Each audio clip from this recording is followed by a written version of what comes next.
Assalamualaikum warahmatullahi wabarakatuh. Sebelumnya, perkenalkan nama saya Keisha Altistan Yusuf. Saya selaku pemberi materi. Saya mahasiswa dari Fakultas Hukum Universitas Pasundan, NPM 221293. Di sini saya akan menjelaskan materi-materi tentang metode alternatif penyelesaian sengketa. Materi yang akan saya paparkan itu yang pertama itu rangkuman singkat materi dari metode alternatif penyelesaian sengketa. Yang kedua, lembaga-lembaga apa saja yang efektif menerapkan sistem alternatif penyelesaian sengketa. Yang ketiga, kesimpulan dari penelitian saya terhadap BANI. Masuk kepada pengertian. 1. Alternatif penyelesaian sengketa dalam kurung APS adalah lembaga penyelesaian sengketa atau beda pendapat melalui prosedur yang disepakati para pihak, yakni penyelesaian di luar pengadilan dengan cara konsultasi, negosiasi, mediasi, konsiliasi, ataupun penilaian ahli. Ini didasarkan pada pasal 1 angka 10 Undang-Undang Nomor 30 Tahun 1999. Di sini ada tahap-tahap penyelesaian sengketa itu ada dua. Yang pertama itu melalui litigasi, yang kedua melalui non-litigasi. Pengertian dari litigasi adalah suatu sengketa yang proses penyelesaiannya dilakukan di dalam pengadilan.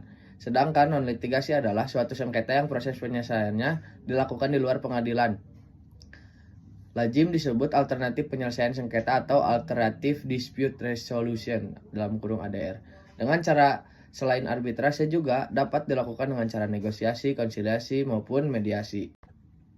Metode alternatif penyelesaian sengketa latar belakang munculnya APS karena sesuai dengan sila keempat. Selanjutnya karena manfaat, yang selanjutnya karena tuntutan bisnis, selanjutnya karena adanya emosi ketidakpercayaan masyarakat terhadap peradilan atau mencari jalan keluar untuk menyelesaikan sengketa-sengketa. Biasanya bermula dari suatu konflik. Yang selanjutnya, konflik merupakan suatu perselisihan yang timbul di antara kedua, conflict of interest. Selanjutnya, konflik muncul karena adanya ketidakpuasan suatu hubungan hukum, maka konflik tersebut harus segera diselesaikan. Apabila tidak dapat diselesaikan, maka akan lebih rumit dan akan menjadi sengketa. Pengertian dari sengketa itu menurut Komzah 2003.214, sengketa adalah pertentangan antara dua pihak atau lebih yang berawal dari persepsi atau berbeda tentang suatu kepentingan atau hak milik yang dapat menimbulkan akibat hukum bagi keduanya. Di sini selanjutnya ada tahap-tahap terjadinya sengketa itu. Yang pertama, tahap prakonflik atau tahap keluhan, mengacu kepada keadaan atau kondisi yang oleh seseorang atau suatu kelompok dipersepsikan sebagai hal yang tidak adil dan alasan-alasan atau dasar-dasar dari adanya perasaan itu.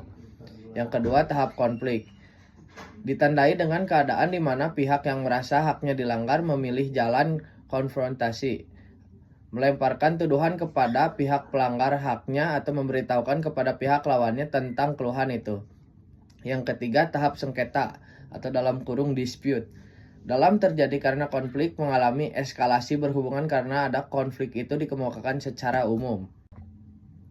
Faktor utama yang mempengaruhi proses penyelesaian sengketa, yang pertama itu ada kepentingan atau interest, yang kedua hak-hak dalam kurung right, yang ketiga status kekuasaan dalam kurung power.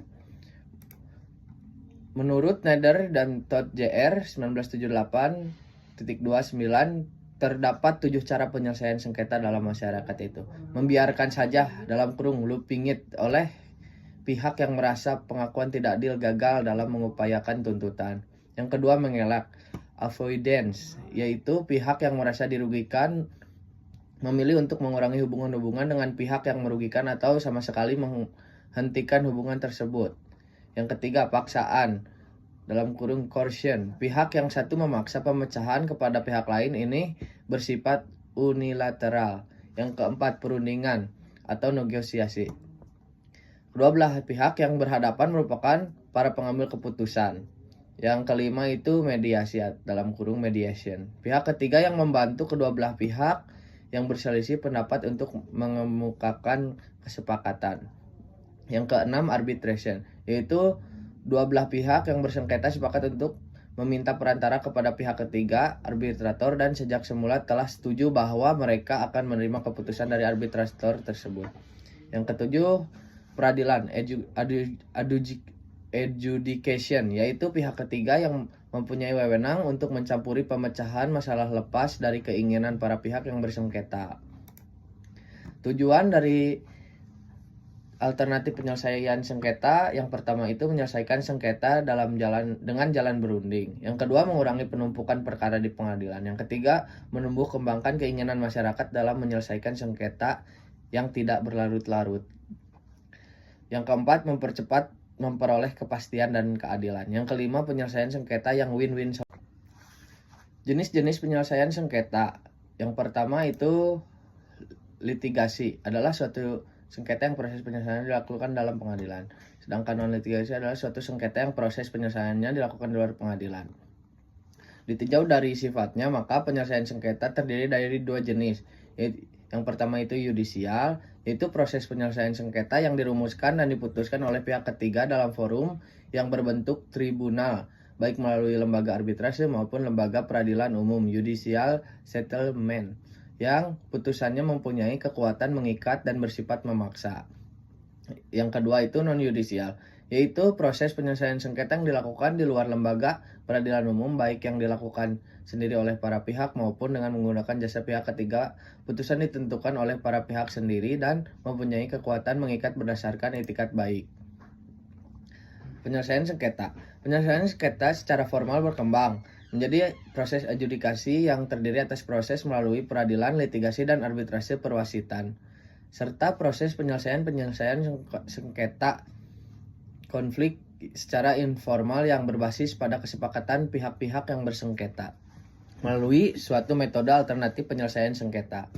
Penyelesaian sengketa di luar pengadilan.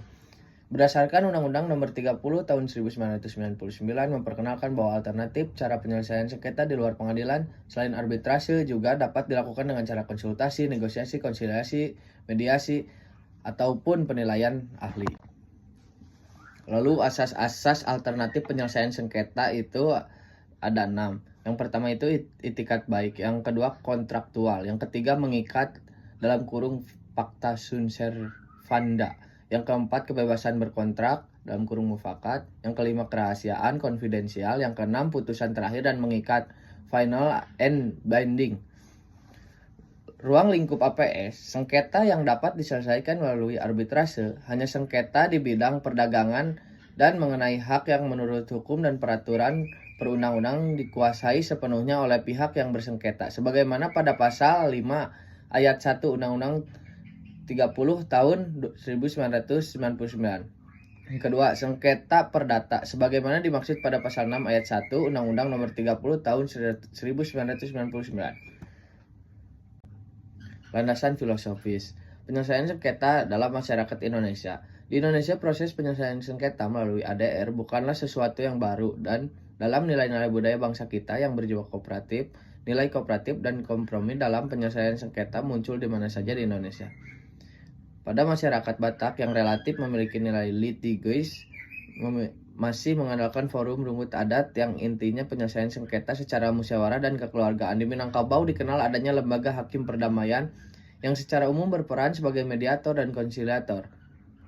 Konsep pembuatan keputusan dalam pertemuan desa pada suku Jawa tidak didasarkan atas suatu suara mayoritas, tetapi dibuat oleh keseluruhan yang hadir sebagai suatu kesatuan. Sumber hukum alternatif penyelesaian sengketa.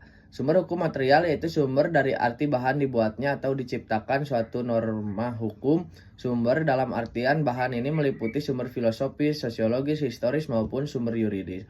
Sumber hukum APS.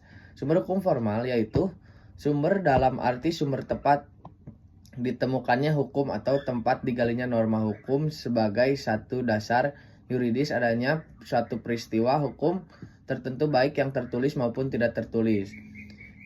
Sumber hukum tertulis itu ada pada Undang-Undang Nomor 30 Tahun 1999 tentang arbitrase dan alternatif penyelesaian sengketa. Selanjutnya Undang-Undang Nomor 49 Tahun 2009 tentang kekuasaan kehakiman dalam kurung Undang-Undang Nomor 14 Tahun 1970 junto Undang-Undang Nomor 35 Tahun 1999 tentang ketentuan-ketentuan pokok kekuasaan kehakiman junto Undang-Undang Nomor 4 Tahun 2004 tentang kekuasaan kehakiman. Selanjutnya Undang-Undang Nomor 5 Tahun 1968 tentang ratifikasi atas World Bank Convention. Dan ada keputusan Presiden nomor 34 tahun 81 tentang ratifikasi Konvensi New York 1958. Selanjutnya yang terakhir itu dalam sumber hukum tertulis Peraturan Mahkamah Agung nomor 1 tahun 1990 tentang pelaksanaan putusan arbitrase di luar negeri. Sedangkan sumber hukum tidak tertulis itu adanya jurisprudensi, konvensi-konvensi internasional, kebiasaan dalam praktek, doktrin atau ilmu pengetahuan, dan perjanjian. Sebelum masuk kepada lembaga-lembaga apa saja yang secara efektif menerapkan sistem APS, di sini saya akan menjelaskan manfaat dan keuntungan alternatif penyelesaian sengketa. Yang pertama sifat kesukarelaan. Jadi dalam prosesnya itu akan memberikan jalan keluar potensial yang menyelesaikan masalah. Yang kedua prosedur yang cepat. Yang ketiga keputusan non yudisial. Yang keempat prosedur rahasia atau konfidensial. Yang kelima fleksibilitas merancang syarat-syarat penyelesaian masalah. Prosedur MAPS memberikan fleksibilitas yang lebih besar bagi parameter-parameter isu yang memberikan fleksibilitas sedang didiskusikan dan cakupan penyelesaian masalah. Yang keenam itu hemat waktu. Yang ketujuh hemat biaya. Yang kedelapan pemulihan hubungan APS menghasilkan kesepakatan-kesepakatan yang dinegosiasikan dengan memperhatikan kebutuhan-kebutuhan pihak yang terlibat. Yang kesembilan tingginya kemungkinan untuk melaksanakan kesepakatan dalam alternatif penyelesaian sengketa. Yang ke-10 kontrol dan lebih mudah memperkirakan hasil pihak-pihak yang dinegosiasikan sendiri. Penyelesaian sengketa mempunyai lebih banyak kontrol terhadap hasil-hasil penyelesaian sengketa. Yang ke-11 keputusan bertahan sepanjang waktu. Keputusan penyelesaian sengketa dan prosedur APS cenderung lebih bertahan sepanjang waktu. Di sini ada lembaga-lembaga yang efektif menerapkan sistem APS. Yang pertama itu ada BANI, Badan Arbitrase Nasional Indonesia. Yang kedua itu Perlindungan Konsumen. Yang ketiga Dinas Ketenagakerjaan atau dalam kurung Disnaker. Yang keempat Dinas Lingkungan Hidup. Yang kelima Kepolisian. Di sini saya akan menjelaskan secara singkat tentang lembaga-lembaga yang kelima tersebut. Yang pertama itu saya akan menjelaskan dari BANI. BANI merupakan lembaga untuk menyelesaikan sengketa bisnis dan dagang yang didirikan pada tahun 1977 oleh Kamar Dagang dan Industri untuk para pelaku usaha. Dan BANI Bandung terbentuk pada tahun 2003 dan berkembang sampai saat ini sudah ada di beberapa kota. Yang pertama BANI Bandung, BANI Jambi, BANI Medan, BANI Nusra, BANI Pontianak, BANI Palembang, BANI Surabaya. Sifat dari BANI tersebut itu konfidensial atau rahasia. Itu menjaga privasi kliennya yang memberikan peranan besar kepada para pihak menyelesaikan masalah kooperatif dan non-kooperatif. Penyelesaian sengketa oleh BANI, terjadi penyelesaian sengketa melalui arbitrase itu sebelum sengketa terjadi dan setelah sengketa terjadi. Tidak mungkin adanya arbitrase apabila tidak terjadinya kontrak atau perjanjian. Arbiter. Terdapat 3 arbiter dalam menyelesaikan sengketa arbitrase. Pertunjukan arbiter yaitu ditunjuk oleh masing-masing pihak dan arbiter ketiga itu ditunjuk oleh 2 arbiter yang sudah ditunjuk oleh para pihak terdapat pada pasal 12, 13, 14, 15 Undang-Undang Nomor 30 Tahun 1999. Putusan BANI. Putusan arbitrase setelah 30 hari didaftarkan kepada pengadilan negeri berdomisili pemohon dan putusan arbitrasi bersifat final dan mempunyai kekuatan hukum yang tetap mengikat bagi para pihak yang dilakukan oleh para pihak secara sukarela. Apabila para pihak tidak melaksanakan putusan arbitrasi secara sukarela, maka putusan dilaksanakan berdasarkan perintah ketua pengadilan atau permohonan satu pihak yang bersengketa. Pembatalan putusan. Putusan BANI dapat dilakukan permohonan pembatalan kepada pengadilan negeri apabila putusan mengandung unsur, surat atau dokumen yang diajukan dalam pemeriksaan setelah putusan dijatuhkan diakui itu palsu. Yang kedua, setelah putusan diambil dan ditemukan dokumen yang bersifat menentukan yang disembunyikan oleh pihak lawan. Yang ketiga, putusan diambil dari hasil tipu muslihat yang dilakukan oleh salah satu pihak dalam pemeriksaan sengketa. Bagaimana biaya menyelesaikan sengketa di BANI? Biaya pendaftaran 5 juta, belum termasuk PPN. Jika nilai tuntutan 1 miliar itu akan terkena pajak kurang lebih 10%. Semakin besar biaya transaksi tuntutan, semakin besar tuntutannya, biaya tarifnya, maka akan semakin berkurang itu biaya pajak untuk proses melalui BANI. Perkara yang didaftarkan di Pusat Arbitrase BANI.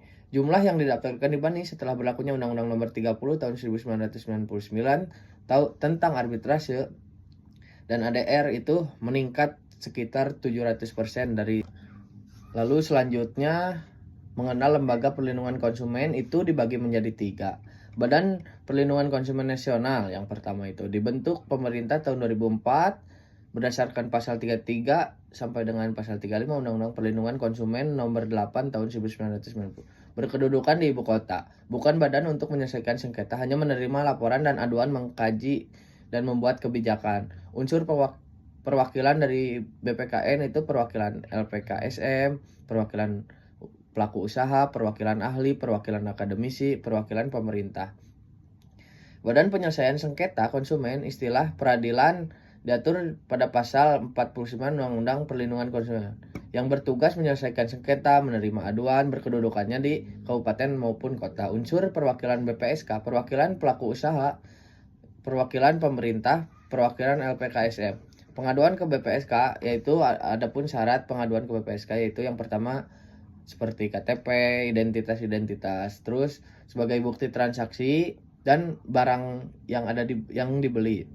Metode penyelesaian di BPSK ada 3, konsiliasi, arbitrasi, mediasi itu pada pasal 52 dan tidak boleh lebih dari 21 hari pada pasal 55 dan juga tidak berbiaya. Majelis terdiri dari 3 orang, anggota BPSK bisa 9 orang, bisa 15, dan masa bakti 5 tahun diangkat dan diberhentikan oleh gubernur. Perbedaan BPSK dengan pengadilan, biaya gratis dan lebih cepat. Hak eksekusi tidak efektif karena tidak mempunyai hak eksekusi. Alat eksekusi hanya dapat melalui pengadilan dengan jurusita. Lalu yang terakhir, yang ketiga itu Lembaga Perlindungan Konsumen Swadaya. Salah satu fungsi LPKSM adalah melakukan pengawasan kepada produk yang sudah beredar di pasaran, bukan produk yang masih ada dipasarkan, yang sedang diproduksi, dan juga pengawasan terhadap jasa. Menerima pengaduan ataupun pelaporan. Setelah pengaduan, kemudian mengundang pelaku usaha untuk melakukan mediasi. Cara penyelesaian sengketanya, setelah pengaduan kemudian mengundang pelaku usaha melakukan mediasi. Apabila dengan cara mediasi tidak selesai, diserahkan ke BPSK, kemudian LPKSM bisa mendampingi konsumen yang berperkara di BPSK sampai ke ruangan sidang, bisa didampingi oleh LPKSM. Sebelum melakukan pengaduan kepada pihak ketiga, LPKSM ataupun BPSK, konsumen dapat melakukan mediasi dengan pihak produsen. Namun apabila pihak produsen tidak mau ganti rugi, maka dapat digugat melalui BPSK atau mengajukan ke badan peradilan di tempat kedudukan konsumen. LPKSM sebagai advokasi. Cara LPKSM menyebarkan informasi dan rangka kesadaran atau hak dan kewajiban dan kehati-hatian konsumen dalam mengonsumsi barang dan jasa, yaitu memberikan pemahaman, pencerahan maupun edukasi terhadap masyarakat tentang hak dan kewajiban konsumen yang diatur dalam Undang-Undang Perlindungan Konsumen. Adapun hak konsumen yang diatur dalam pasal 4, lalu kewajiban konsumen diatur dalam pasal 5.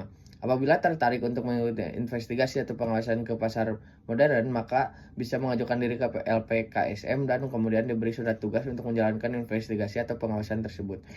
Apabila suatu pasar modern tetap memasarkan produk yang sudah rusak atau kadaluarsa, maka yang bertanggung jawab adalah pihak pasar modern tersebut karena menganut asas ultimatum remedium, penggunaan hukum pidana Indonesia sebagai sebuah jalan akhir dalam penegakan hukum. Selanjutnya itu Disnaker. Pengertian dari Disnaker, Dinas Tenaga Kerja, adalah lembaga pemerintah yang mempunyai fungsi sebagai pembina, mengendalikan atau pengawas di bidang ketenaga kerjaan dan memberikan pelatihan bagi calon pekerja agar memiliki keahlian khusus sesuai dengan permintaan para pencari tenaga kerja dan memberikan kesempatan kerja secara luas, peningkatan pelayanan, penempatan tenaga kerja, serta untuk memberikan informasi pasar kerja. Peran Dinas Tenaga Kerja di bidang produktivitas, bidang penta, penempatan tenaga kerja, bidang upah, dan Jamsos, bidang HISK, hubungan industrial serikat kerja. Jenis sengketa yang sering terjadi di Disnaker itu biasanya upah, hak, PHK, kepentingan antar serikat pekerja.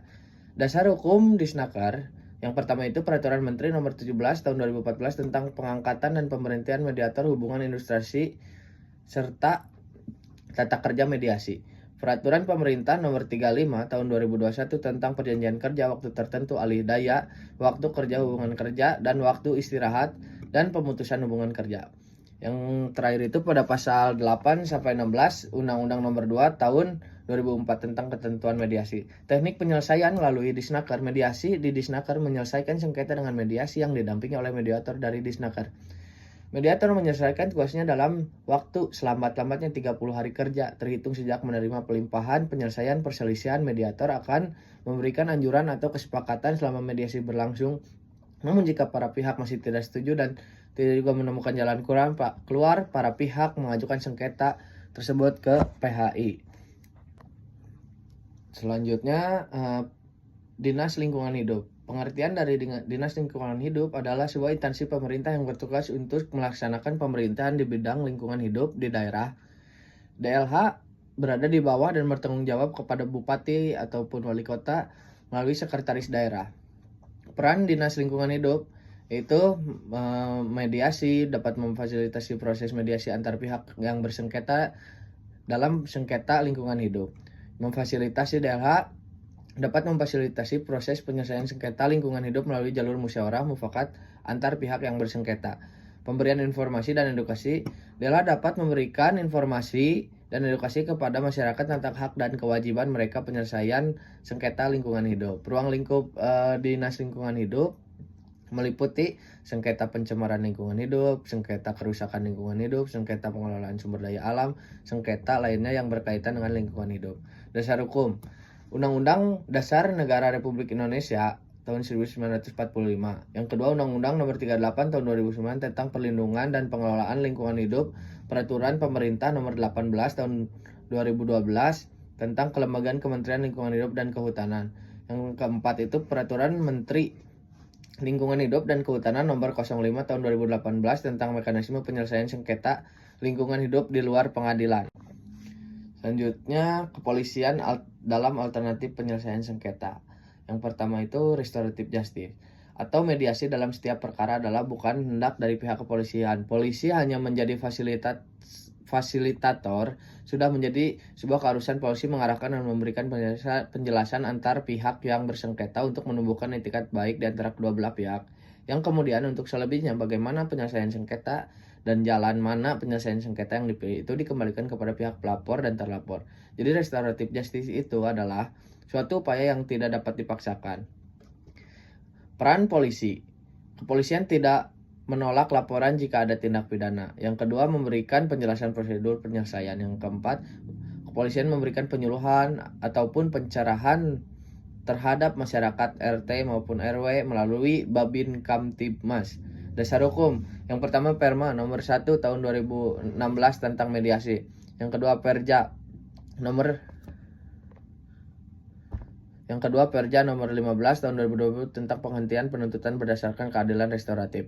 Yang ketiga Perpol nomor 8 tahun 2021 tentang penanganan tindak pidana berdasarkan keadilan restoratif. Yang keempat Pasal 310 Kitab Undang-Undang Hukum Pidana. Yang kelima Pasal 205 Kitab Undang-Undang Hukum Acara Pidana dalam kurung KUHP.